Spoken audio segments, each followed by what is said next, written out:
It's nice to see you. This is my first recording after back surgery, so it's going to be fascinating to see how long this lasts, how long I can sit. I'm going to talk about briefly some questions that we've talked about before, because I can't hear them often enough. And I'm going to assume that the rest of us are human and we need to hear them too. I choose to be loving. Loving is a choice. Now, it's only a choice if I know truth so that I have choices. If I don't know the truth, I'm not really making choices to do the right thing. I'm just reacting. I have choices if I know the truth and if I feel loved enough to empower me to make the choice. So, see the choice, have the ability to make the choice. I've used this before, like in tennis. I can show you a perfect example of playing tennis. Any professional match, pretty much. And so you can see the strokes. I can explain you the strokes. I can show you an instructional video. Then we'd go out on the court and I could take a really relatively low-level player and they would beat the pants off you. You wouldn't score a point. Knowledge, and then the power, the practice, the experience, love to make the choices. I choose to be loving because, why? Well, partly because I can. Because what would it be like if you were loving? If you've never really had that as a choice, how would you know? What would it be like? And how would that change the world around you? I choose to be loving because do I want to add love to this situation or fear? We all know what happens when we add fear to a situation. Explosion, it's a disaster. Well, but what would happen if we added love? Anger is the fuel of every conflict, while love is the seed of joy. So, will you add fuel to the fire of any situation? Will you add more anger? Or will you plant the seeds of life? Will you be more loving? These questions, if we ask these questions every time we interacted with somebody, we just couldn't be nearly as stupid as we often are. And I use stupid not in a deprecatory way, just stupid as opposed to wise. A man wrote, and he described his family meeting of that day. They had been reading the parenting book together. The parents knew the principles of real love. His 9-year-old son was just bouncing around like a kangaroo during the meeting, because that's what 9-year-olds do, and that's particularly what this 9-year-old does. And Dad got annoyed as he told him to stop. You've all heard the tone of voice.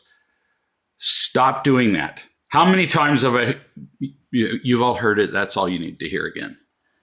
I've probably given you PTSD already and you have to go take a nap.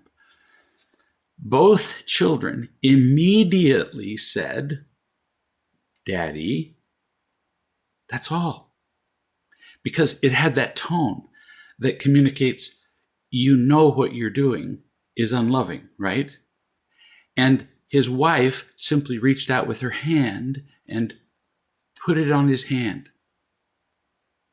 So his children spoke one word and his wife just touched him when he was angry. Wow. It stopped.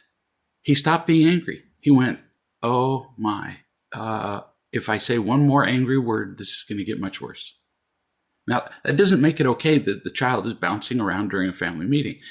Every child understands the principle of when you can bounce around and when you can't. They go to church, they realize they can't bounce around. You go to a movie, you realize you can't bounce around. Every kid knows this principle. You just have to teach it to them at home under certain circumstances. You need to sit still for the next 12 minutes of our family meeting. Nearly every parent on earth would be irritated that they were caught being annoyed, especially by their children. But this father immediately closed his eyes and thought, okay, I need to reset, like you would reboot a computer. Beautiful. What an example to teach his children. What an example for him to be able to look back on as effective and loving parenting. How can you ever know how love will work? Like we talked about at the top. Do I want to add love to this situation or fear? How can you ever know until you do it? You can't know. We can talk theoretically about it. You can read all the books. You can know them better than I do, which wouldn't be that difficult. You have to do it. And he did. He chose instead of reacting. In the past, that child would have been bouncing around like a 9-year-old, and he would have just smacked into the child like one billiard ball smacks into another, and that it would have just increased the chaos. But he didn't do that. He chose, and there was peace. That's what happens. No kidding. It's reliable. New subject. On October 1st, 2017, a 64-year-old retired accountant fired multiple weapons. I quit following the story because the numbers kept changing. 15, 18, 19, I don't know, 112. He had a bunch of weapons. He fired multiple weapons from a hotel room 32 stories high. That would take some practice. Into a crowd of 22,000 people at a music festival in Las Vegas. I'm surely all heard of that. Unless you're like me and you never follow the news. 59 people, I'm sure the numbers changed, but that was what I read at some point. 59 people were killed and more than 500 people wounded. I was an emergency room physician for 6 years, and my mind reels at the thought of 500 wounded people walking into the emergency room. I think I would just pretend to have shock and require treatment. It would be unbelievable. You couldn't even drill for that. But somehow they worked their way through it. Human beings do that. It was an almost unparalleled event. Almost. It was huge. Immediately afterward, people were stunned that a quiet, unremarkable man, he was just unnoticeable to everybody that he'd ever known. He was vanilla. No, he was less than vanilla. Unflavored yogurt. How they were stunned that such an unremarkable man could have done such a thing. Although our need to have an explanation and our need to blame were both typified in the very large headline of one newspaper that I looked at. 2 days later, it read, "An act of pure evil." We needed an explanation, so, he had schizophrenia, wouldn't work. He wasn't seeing a doctor. He didn't act crazy. He didn't accidentally carry 20 weapons up to his room and shoot onto the crowd. Evil. Like when United States President Bush called certain countries the axis of evil. We need an explanation for these things. So it had to be evil, whatever that is.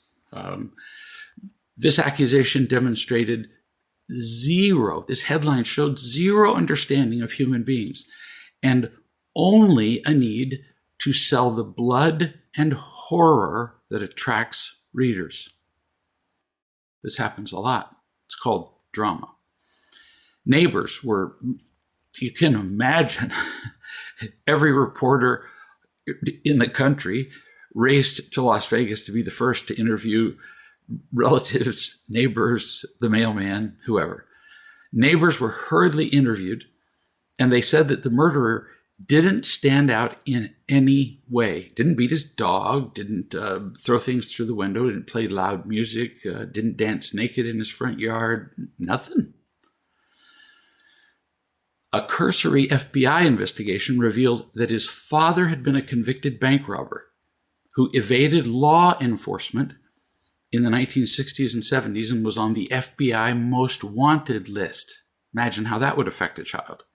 With stunning nearsightedness, the FBI downplayed the role the father might have had in the murderous act of the son. They said, well, there's probably no relationship. Hello? Where have you been? A convicted bank robber in prison didn't affect the life of his son. That's like saying that my yard was unaffected by the rain, or the lack of rain in this case. Astonishing to state that a father completely out of control and operating utterly outside the law would have not influenced the child raised in his home. Further investigation revealed that the killer had all the earmarks of somebody just waiting to blow up emotionally. He was socially isolated, but see, nobody would notice that. Who notices when somebody's not there? Who's never been there? So social isolation, that causes an enormous amount of pain. And when it finally blows, everybody's surprised because, well, we'd never noticed their absence. Repeated failures in life. He failed at everything. Was fired, failed at business, just failed at everything. He had a tendency to blame other people for his mistakes. These characteristics are so common that we've come to accept them as normal. We don't even notice them. So then we're surprised when they combine to create a heinous act. Everybody's surprised.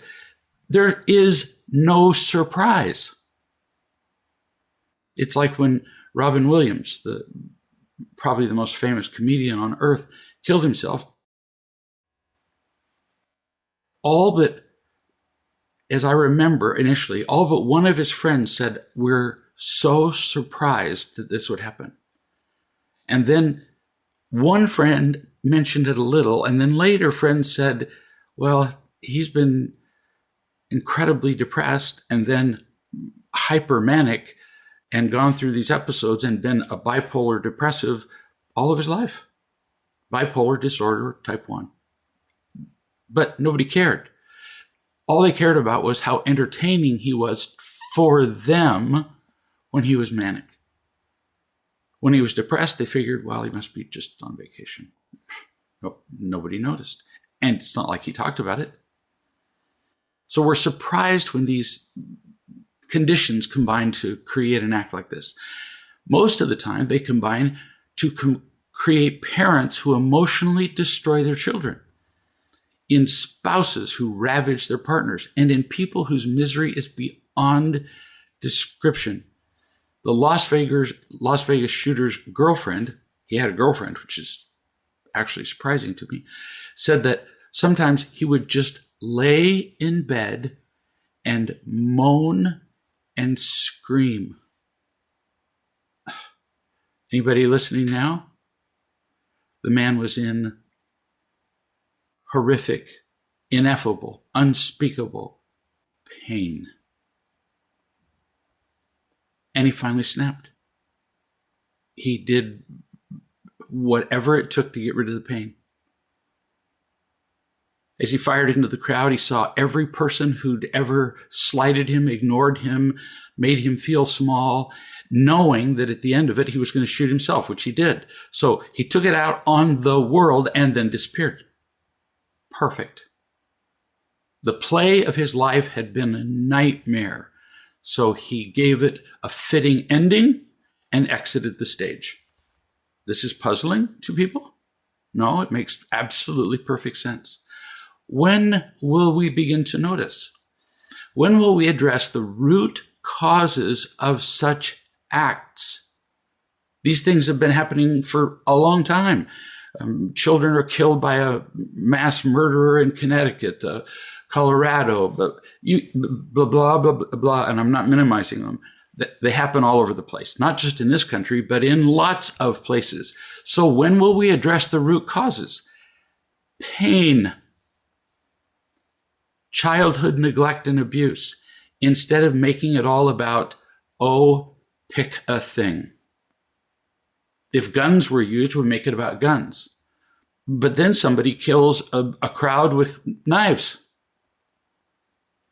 1 million people, they say 800,000 to 1 million, were killed in Rwanda not so long ago, all with machetes. There were no guns, no bombs, no nothing.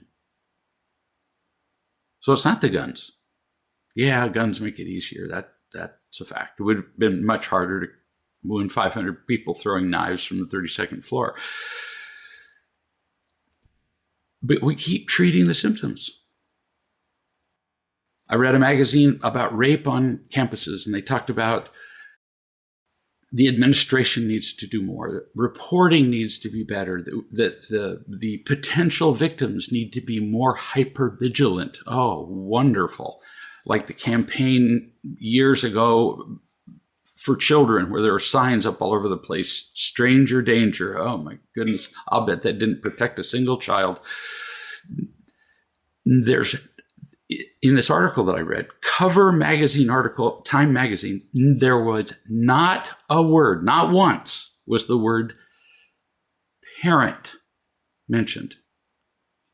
Where do you think a rapist is developed? Where? In a vacuum? Do healthy, happy, emotionally fulfilled, spiritually self-fulfilling young men rape people? Not really. No, they don't. You find them helping people. You find them in soup kitchens. You find them in the library. You find them studying for medical school or to be architects or no, they're not out doing these things. Not one word about parents. Zero, which means we ain't getting it, which means it's going to continue. And if women are more hypervigilant, it might make a tiny, itty bitty little difference for a while. And like every temporary measure, it will just resume its former level. Always does. Radio and TV experts said it's about time we did something about, and they named anything but us. It's time the government did something. It's time there was regulation.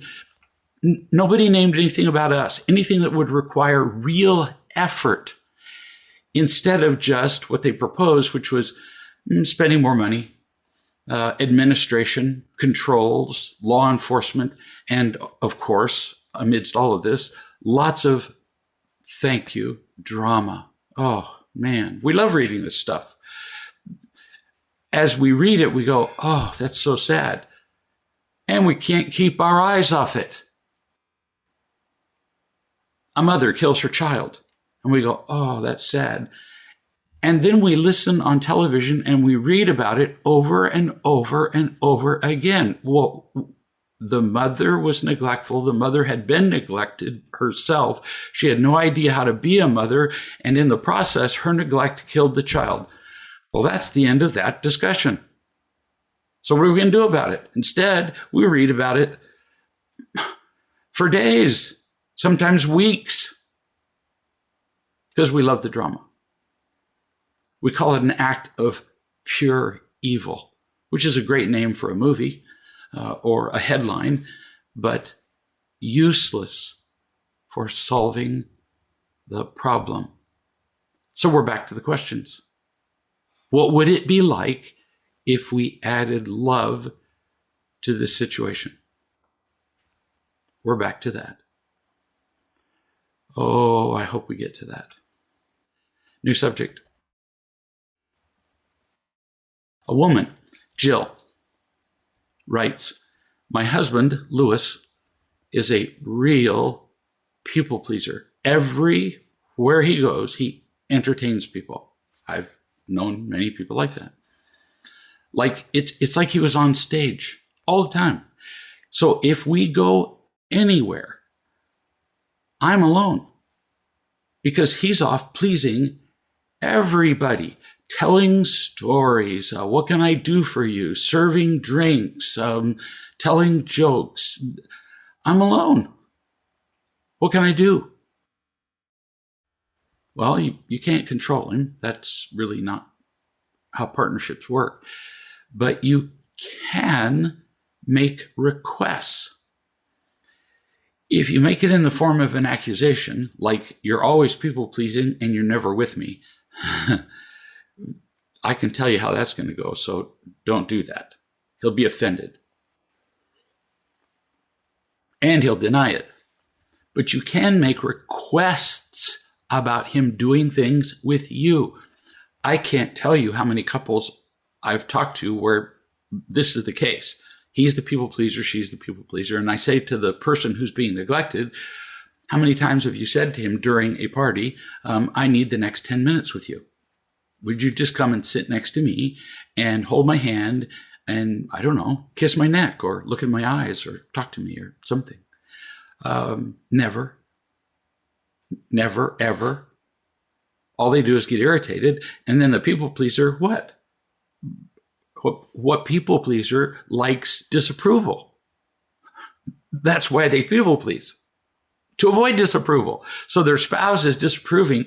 Well, now they avoid their spouse like Ebola virus, and they people please all the more. No, but you can make requests. So just 2 or 3 suggestions, examples of requests that you can make. This isn't exhaustive. I'm just getting your creative juices moving. You could, the first time you spend time together outside of social events, if you get enough of his time at home, you could just tell him, I would like to spend the next X time with you at home. Because if you get enough time with him at home, you really wouldn't care as much about social events. Because I can already tell you that with your disapproval, he avoids you at home too. And you have to be very specific, not just more time. If you say to your partner, I wish that you would spend more time with me at home, you're going to get less time. It seems counterintuitive, doesn't it? So if somebody says to me, I want you to spend more time with me. When is that over? When is more enough? So it feels like a sword hanging over my head. So what am I going to do? I'm just going to walk away to where there isn't a sword. I'm just going to avoid you completely. So you say, would you come over and sit by me?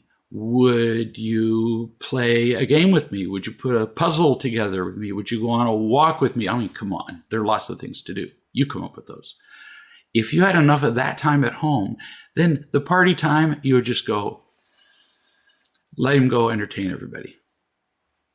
I mean, it's a perfect chance for him to do that. But see, you're already full, so you don't care. Second, at the event. So at the event, if you have enough time, just let him loose. Let him do his routine. That was really kind of part of my first suggestion, but I don't know, for some reason I numbered it number 2. And third, if you don't get enough time at home, specify at an event and at home how much time you'd like. You've really got to be specific. You won't be able to stop him from pleasing people in a crowd, but you can come over and you describe this to him before you go to the event. You say, when we're at the party, if I'm feeling alone, I will come up behind you. I will put my hand on your arm. I may touch your cheek. I will touch you until you look at me. And then I will say, could you come with me for a few minutes? And we might, I don't know, go for a walk. We might sit on a couch. We might, I don't care. Bring a pack of cards and play euchre. I don't think there's two-handed euchre, but do something. You ask for what you want instead of complaining about what you're not getting, which is, pretty much futile always. New subject. This person says, my dog is old and has a kind of cancer that might be treatable, but not a real high probability. He's getting more listless and in pain, and we don't know whether to treat him or to just let him go. Well, that part is pretty simple. If a dog is old, has cancer, and is uncomfortable, has a terminal condition, you say goodbye. You really love your dog. I believe that. You really care about your dog. But prolonging the dog's pain for the owner's avoidance of grief, briefly, is cruel. My husband said for me to just make the decision and he'd be fine with that. Well, yeah, he doesn't want to have to deal with the consequences. He doesn't want to feel guilty. He wants you to. But again, if the dog is uncomfortable or listless, the vet can put the dog to sleep with absolutely no discomfort. I've done it myself. It's part of life. People are wondering, why have I done it myself? Because I was in medical school and we used to have to do that sometimes. The instant you're born, your death is guaranteed. So why do we make such a fuss about it? You continue. I said I would like it to be a mutual decision, and this gives us an opportunity to do this together as a partnership. Yeah, maybe. But this might be a case where he simply doesn't have the heart or the capacity to decide, where he cannot do it. He would let the dog suffer in pain right to the bitter end because he couldn't live with the idea that he killed the dog. No, the cancer killed the dog. You just shortened the suffering. So just think about it. How much fear he has, and realize that you're probably not going to make a joint decision. You're going to make it, and he's going to let you.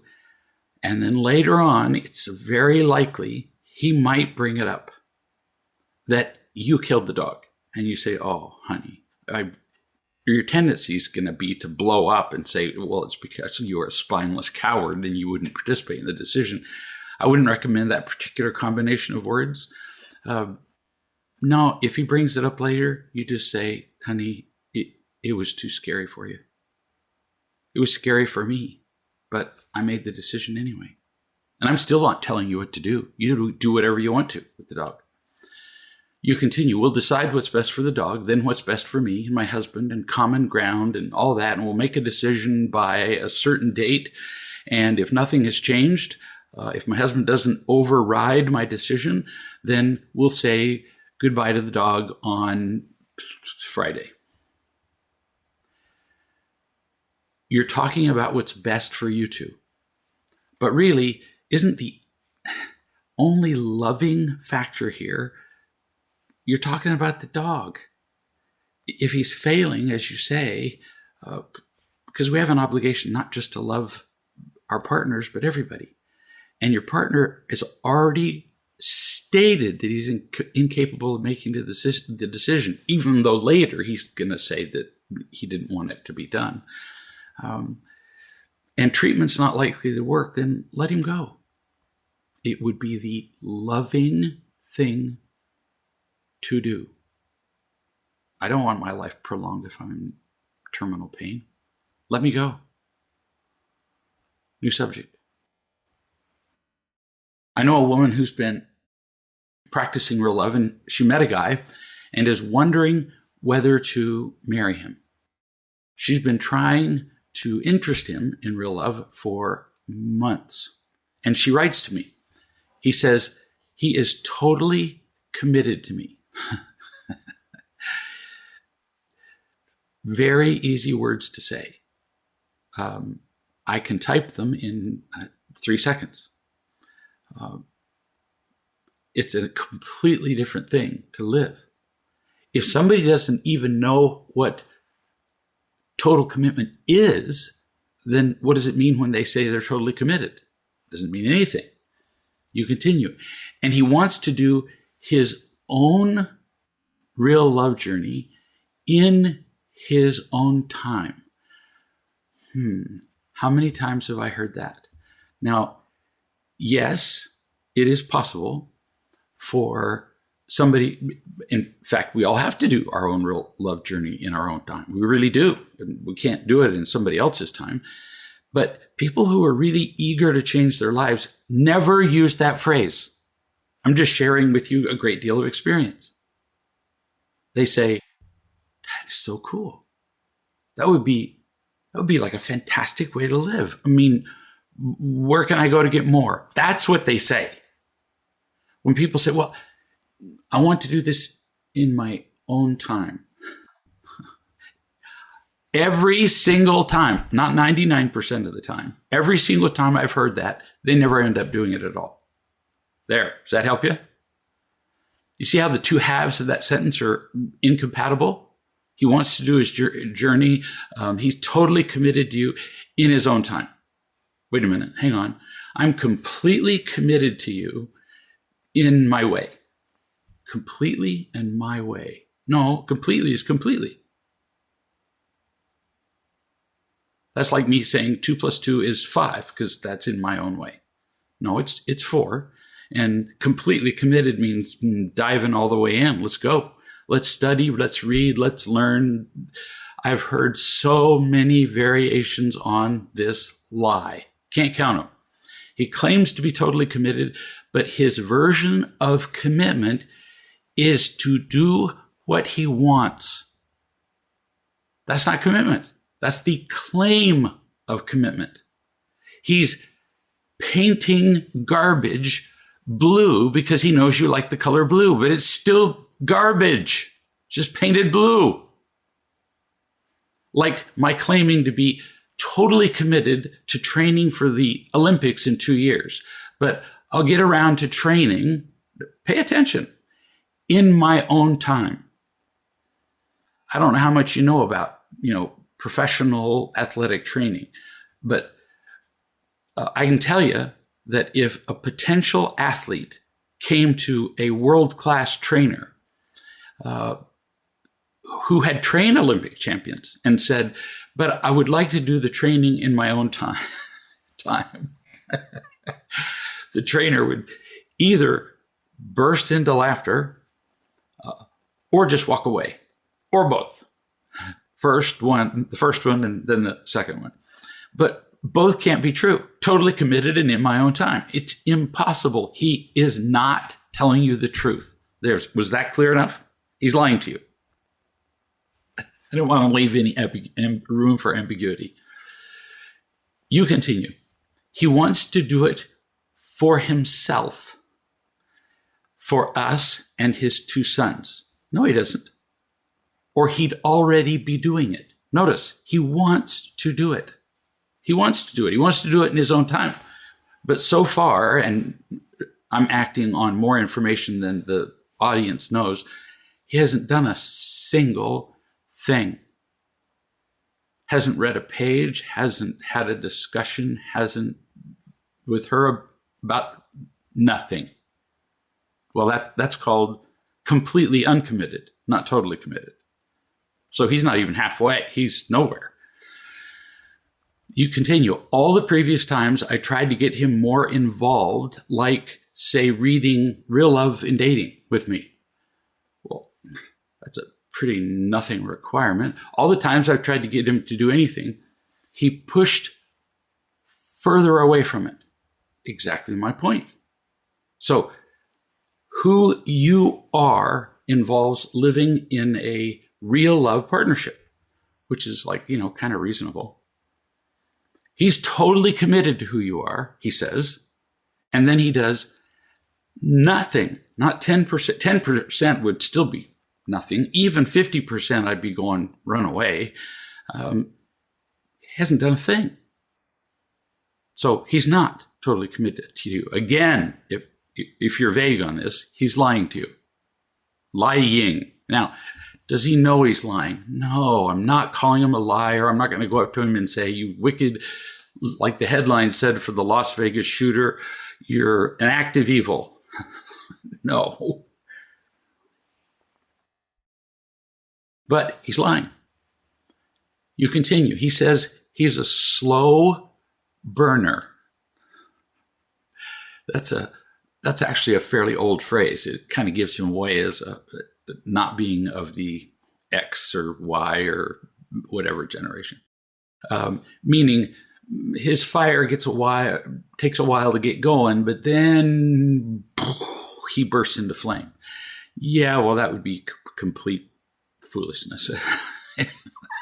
It's another complete lie.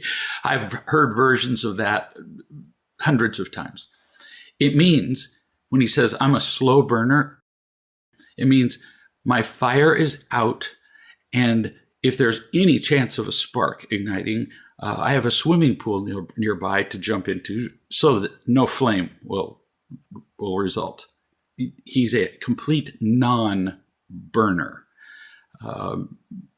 He's not slow. He doesn't burn at all. You continue, and it will take him time. Him saying it will take him time. And I have to allow him the time to get there. He has recently started going to group and talking to a coach. I'd frankly forgotten about that. He's starting to feel closer to the community. Keep in mind that I have more information than the audience has. So I happen to have communicated with the people who were there when he was there. He was absolutely uninvolved.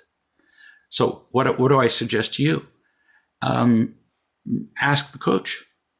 Ask the people in the group what his level of commitment appeared to be. Don't ask him. He says full commitment. I was just in casual conversation talking to a coach. Notice he didn't hire a coach. He's not with a coach. He just talked to one. And he went to group once. And I talked to a member of the group, and his level of commitment was 0. They said 0.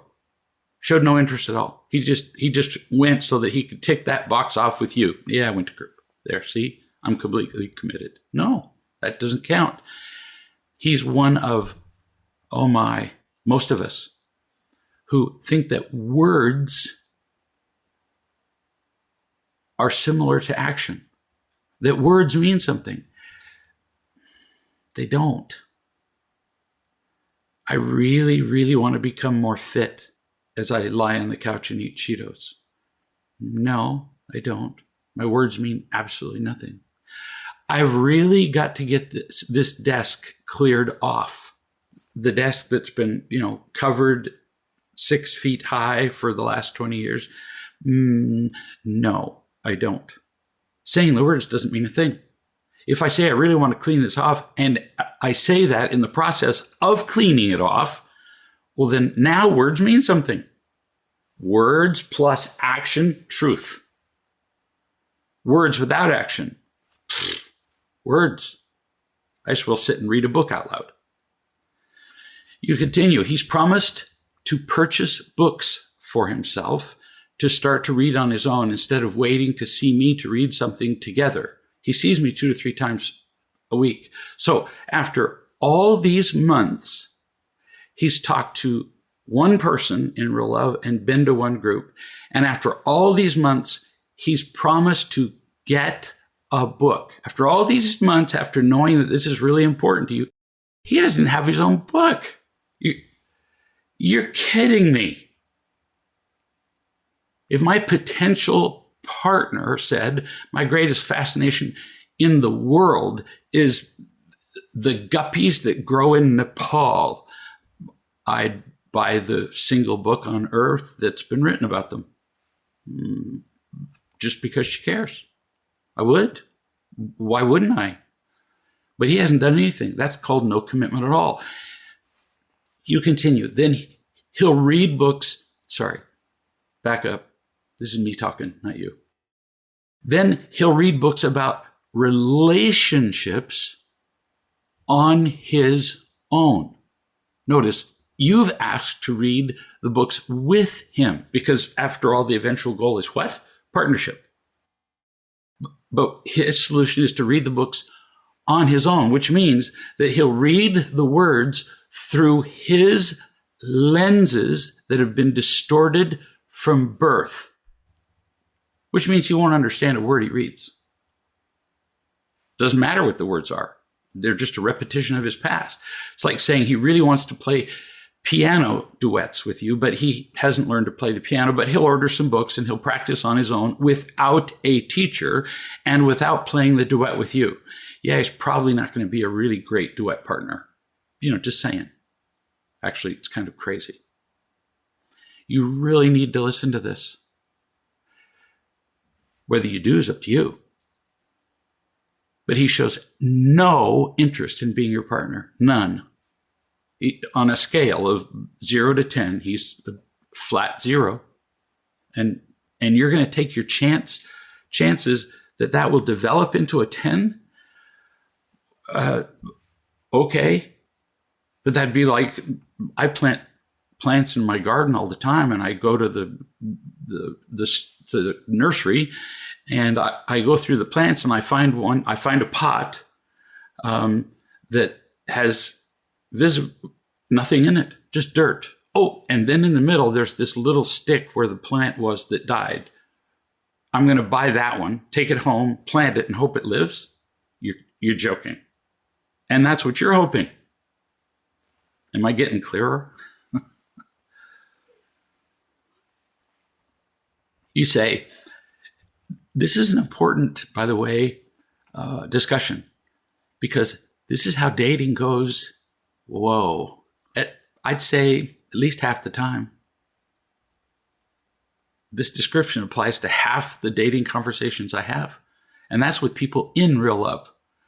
People outside of real love, this is what happens 98% of the time.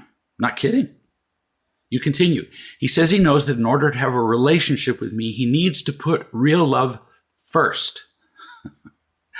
And that I said that it was a prerequisite to a relationship. But he doesn't know what he has to do so that it is enough for me. Well, we don't really need to be talking about enough at this point, because so far he's done nothing. Well, he went to a group. He spent an hour, maybe. So he's pretty slow at figuring out what enough is. You don't figure out what enough. I go out to cut up wood. How many seconds is it going to take me to chop through a log? What's enough? Well, how am I going to find that out? It turns out you actually have to start chopping first. Yeah, no kidding. Or running the chainsaw or whatever it is. I have never looked at a piece of wood and watched it just cut itself in half. Never. That's what he's waiting for. So enough, he's complaining that he doesn't know what enough is, so he doesn't even start.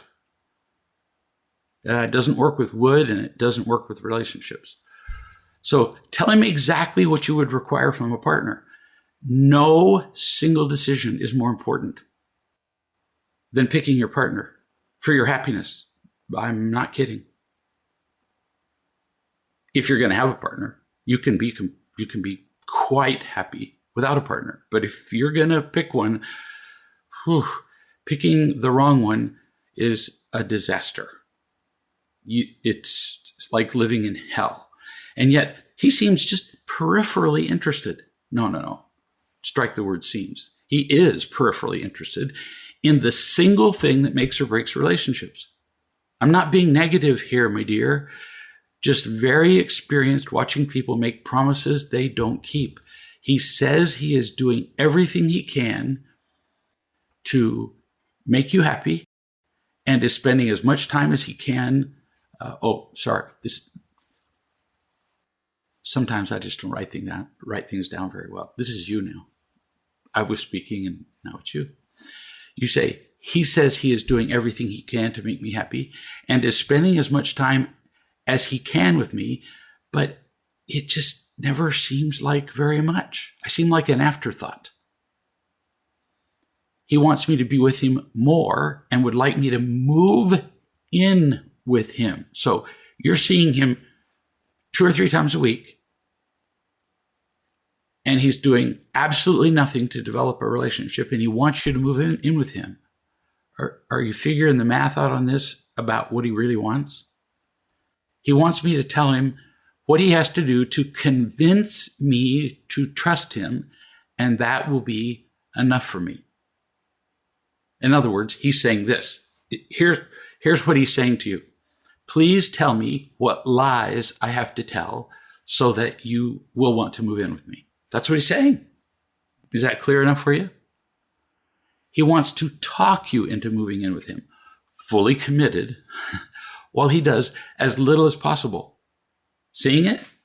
Months ago, he promised to read half an hour of real love every time you two were together. I knew this from previous discussions.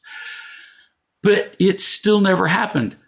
Months, and he hasn't spent half an hour reading with you. That's not totally committed. That's 0. That's nothing. No time in several months equals 0. Nothing. But he's thinking about getting a book. He's thinking about it, and he's thinking about reading it by himself.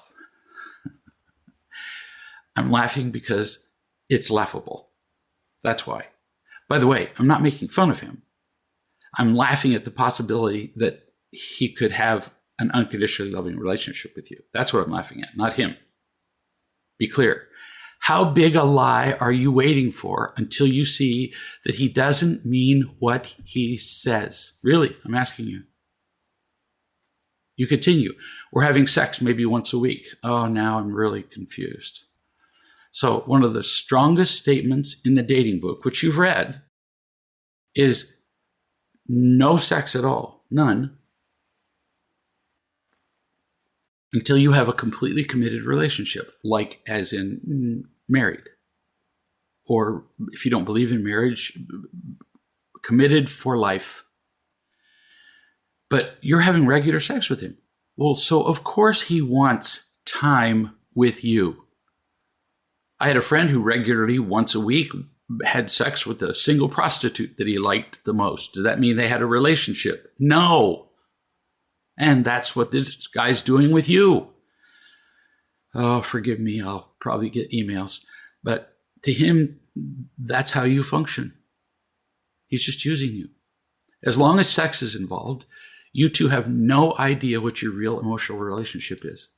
And he has time for sex, but not to study the principles that are the foundation of good sex and a good relationship. So he has the time for sex, but not 1 minute have you read a book together. You're pretty easily fooled. Why? You're lonely. You're not bad. You're not stupid. Just lonely. You're in pain. Lastly, you conclude. He's asked me to tell him what he has to do so that he can show me that he's genuinely committed and serious. Again, you said half an hour of reading every time you meet. That's pretty nothing. I'm guessing you spend hours together when you meet 2 or 3 times a week, and you're asking for a half an hour to study the basis of your relationship. Whoa. That's like you and I are going to build a house together. We've never built a house ever. And I say, well, if we're going to build a house together, every time we get together, why don't we spend half an hour of watching the endless videos on, I don't know, how to lay a foundation, how to frame a house, why don't we study how to do this together? And you say, nah, let's just wing it. I'm not willing to wing it building a house. I'm not. And he's chosen to do nothing.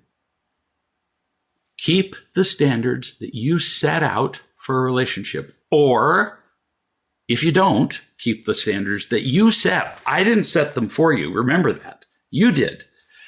If you decide not to keep them, prepare to have a truly confusing and terrible relationship. No kidding. And that's up to you. Here's somebody who says, new subject, can you help me with some impatience that I have going on? She's been trying to adopt a child for some time. Legal hassles, it'd get all arranged, and then it falls through. They're talking about surrogacy and blah, blah, blah, blah, blah. And she says, there's a lot of impatience I have going on. Impatience isn't something that just goes on. Impatience doesn't just appear. It's a choice. In your defense, you don't see another choice. So it's just a reaction. Let's see if you can learn to make a choice not to be impatient. You have high expectations. I know you. That everything you want and everything people tell you will happen just as predicted. You like your world ordered because you've learned as a child when it's not ordered, it's miserable. If things don't go orderly, you think that pain and fear and frustration are inevitable. You learned that as a child, so you unconsciously think that. You think that those feelings will get you what you want. In other words, you learned that the more impatient you are, the more likely people will move heaven and earth to get you what you want. And briefly, they might. But fear and frustration don't work for long. Instead, if something doesn't work, then you just simply take the next step. So you fill out a adoption application or whatever, and that agency doesn't work. You go to another agency, or you take the next step, or you whatever. There's no step called frustration. Just like we were talking about the guy who was training to be in a partnership with the woman that we just barely talked about. There's no step where frustration is helpful, where he says, oh, I'm so frustrated that I don't know what it takes to get you to move in with me. Well, that's not going to get him anything. Well, I work anywhere, work out in the backyard. So let's shovel this gravel here. Now, let's stop and be frustrated that the job isn't going faster than I had hoped that it would go. Well, that's just going to waste even more time. And now I'm going to not enjoy a single moment. You have to give up the drama, fear, impatience, frustration, and all that unproductive stuff that you learned as a kid. You have to, or you will be unhappy. It's a law. No kidding. I didn't make it up. All that frustration and drama and impatience and so on just ends up in misery. Not kidding. For example, so far, I have spent quite a bit of time and energy with you, which created the possibility that you might give up your fear and drama. So far, you're doing some better, but that's like a drunk drinking a little less. You still struggle with fear, drama, and then fear and more drama and more fear and drama. How would it help for me to be frustrated with you? Now we're making this really personal. It wouldn't. So I just keep taking the next step. Love and teach, love and teach, love and teach. And you keep inserting drama as every other step. In fact, if I step back, you would make it every step. Doesn't help. You do not get to decide how the law works or how other people behave or how the earth rotates. You really don't. Everybody needs to be hearing this. This is not about a woman who's trying to adopt a child. It's about all of us. We get frustrated and then our progress is done. But you act like the world revolves around you. How do I know? Because you get frustrated or impatient if anything doesn't turn out like you expected. There shouldn't be anybody listening who isn't familiar with that in their own life. How many of us could say, oh, I don't get frustrated. I never have been. Never. I can't. The second we're frustrated, we're saying the world should work according to our expectation. Never mind eternal law. Never mind that people get to make their own choices. Everything should work according to my desires. Holy smokes, how selfish could we possibly be? No expectations. We don't get to have them of other people. No fear. That never works. No drama. Darling, if you want your life to change, you got to give it up. Every time you have an expectation, you're saying that you've decided that your way is better than fill in the blank. Natural law, God's way, other people's choice, and you do it routinely. It has to stop. You have to get sober. You have to get clean and sober from drama and control and expectations. Now, I know you're going to hate every word of this. And yet, because I care about you, I'm telling you what you need instead of what you want. You conclude, this morning I compiled a list of all the things I was grateful for, and this changed my judgment for a few hours, but then I went back to worrying, researching, blah, blah, blah, and it's stealing my happiness. You're just confirming what I said. You made a good start with a gratitude list, so make the gratitude list more often. Make a new one every hour. Read the old one every hour. Communicate with grateful people so that you get the feeling of what gratitude is all day, because until you get rid of your frustration and your expectations, you're stuck. Oh, and a correction to what you said. Nothing is stealing your happiness. You used that phrase. You're throwing away your happiness. And you're throwing it away almost eagerly for the reward of drama. Drama is exciting. It attracts attention and people and sympathy and all kinds of things. If you really get who you are and that you are loved, nobody can steal your happiness ever. Now that's pretty powerful stuff, and I don't know very many people who've achieved that kind of peace, but it's possible. I have felt that in my life, that when I really get who I am and that I'm loved and that there's an eternal order in things, nobody can steal my happiness. And then sometimes I forget. So for all of us, let's ask more often, what can we do to be more loving?